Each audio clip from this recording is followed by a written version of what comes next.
నిన్న ఉదయం అంటే 22వ తేదీ ఉదయం తూర్పుగోదావరి జిల్లా వైద్య ఆరోగ్య శాఖ అధికారికి కిమ్స్ ఆసుపత్రి నుంచి ఒక సమాచారం అందింది అధ్యక్ష. పెద్ద సంఖ్యలో వృద్ధులు ఆసుపత్రిలో చేరుతున్నారు అని తెలపడం జరిగింది. దానికి కారణాలు ఏంటంటే వాంతులు, కడుపు నొప్పి, మూత్రం నిలిచిపోవడం, డయాలసిస్ సమస్యలతో పేషెంట్లు చేరుతున్నట్టుగా తెలిసింది. అయితే లాలా చెరువు ప్రాంతంలోని చౌడేశ్వర నగర్, స్వరూపనగర్కు చెందిన వారు ఈ బాధితులందరూ కూడా రోగిగ్రస్తులందరూ కూడా ఈ ప్రాంతానికి సంబంధించిన వారు. వాటిలో వెంటనే ఆరోగ్య శాఖ సమాచారం అందిన తర్వాత చేసిన క్లినికల్ పరీక్షల్లో యూరియా మరి సీరం క్రియాటిన్ స్థాయిలు పెరిగినట్లుగా గమనించడం జరిగింది అధ్యక్ష. ప్రాథమికంగా చేసిన ఎపిడమియాలజీ విచారణలో పాలు లేదా ఇతరత్ర ఆహార పదార్థాలు సేవించడం కారణంగా అనారోగ్యానికి అది కారణం కావచ్చు అని గుర్తించడం జరిగింది. కోరుకొండ మండలం నర్సాపురం గ్రామంలోని వరలక్ష్మి మిల్క్ డైరీ నుండి 106 కుటుంబాలకి పాలు సరఫరా చేయబడినట్లు కూడా గుర్తించారు అధ్యక్ష. ఆ డైరీ నుండి పాల సరఫరాను తక్షణమే నిలిపివేయడం జరిగింది.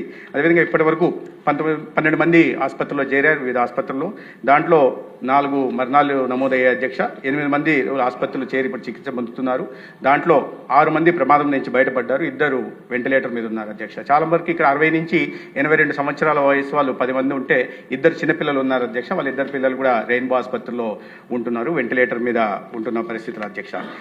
మరణించిన వారు 58 సంవత్సరాల నుంచి కృష్ణవేణి 74 సంవత్సరాలు, రాధాకృష్ణమూర్తి 76 సంవత్సరాలు, శేషగిరిరావు 72, అదేవిధంగా శ్రీమతి రమణి గారు 58 సంవత్సరాలు వయసుగా పెట్టడం జరిగింది. వెంటనే ఈ ర్యాపిడ్ తక్షణమే ప్రభుత్వం స్పందించి ర్యాపిడ్ రెస్పాన్స్ టీమ్ను ఏర్పాటు చేయడం జరిగింది పర్యవేక్షణ కోసం.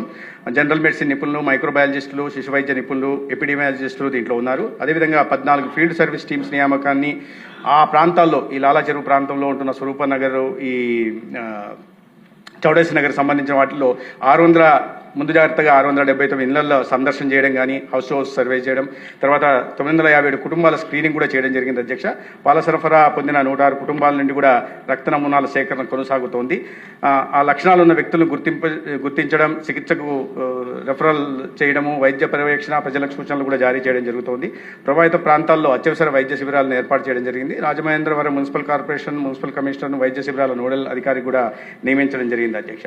రోగుల చికిత్స పర్యవేక్షణ, వైద్య సిబ్బంది అందుబాటులో ఉండేలా చూడడం, అదే అంబులెన్స్ మరియు రెఫరల్ సేవల సమన్వయం కూడా కోఆర్డినేషన్ పని కూడా జరుగుతూ ఉంది అధ్యక్ష. ఈ నమూనాల సేకరణ చేయడం జరిగింది. నర్సాపురం గ్రామం, కోరుకొండ మండలంలోని Varalakshmi milk dairy food safety అధికారి తనిఖీ చేశారు. ఫుడ్ సేఫ్టీ చట్టం ప్రకారం విధి విధానాల మేరకు పాల నమూనాలను సేకరించడం జరిగింది. ప్రభావిత ఇళ్ల నుండి పాలు మరియు పెరుగు నమూనాలు కూడా తీసుకున్నారు. నమూనాలు పంపిన ప్రదేశాలు స్టేట్ ఫుడ్ ల్యాబొరేటరీ హైదరాబాద్కి, అదేవిధంగా స్టేట్ ఫుడ్ ల్యాబొరేటరీ విశాఖపట్నము, అదేవిధంగా హైదరాబాద్లో ఉంటున్న విమ్టా ల్యాబ్ కూడా నమూనాలను పంపడం జరిగింది అధ్యక్ష.